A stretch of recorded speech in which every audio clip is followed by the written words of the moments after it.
এই অনিয়মিত মাসিক, যেটা 2 মাস 3 মাস ডিলে হয়ে যাচ্ছে, পিছিয়ে যাচ্ছে, এটাকে 1 নাম্বার যদি ধরি। 2 নাম্বার হচ্ছে হার্সুটিজম বা অবাঞ্ছিত লোম, এবং 3 নম্বর অবশ্যই আল্ট্রাসোনোগ্রাফি রিপোর্টে দৃশ্যমান পিসিও বা পলিসিস্টিক ওভারি। এই তিনটে যে কোনো দুটো থাকে তাহলে আমরা ডায়াগনোসিস করি যে হয়তো মহিলাটির পিসিও বা পলিসিস্টিক ওভারি আছে। এছাড়াও কিছু ব্লাড টেস্ট করতে হয়।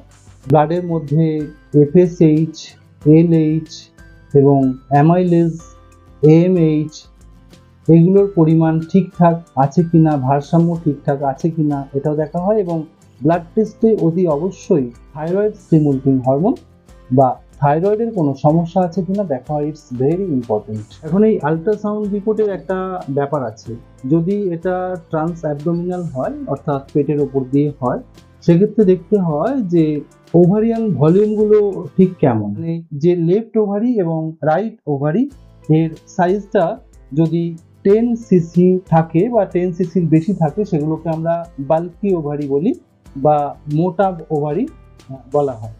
আর যদি ট্রান্সভেজাইনাল হয় সেক্ষেত্রে কিন্তু ফলিকলগুলো পরিষ্কার দেখা যায়।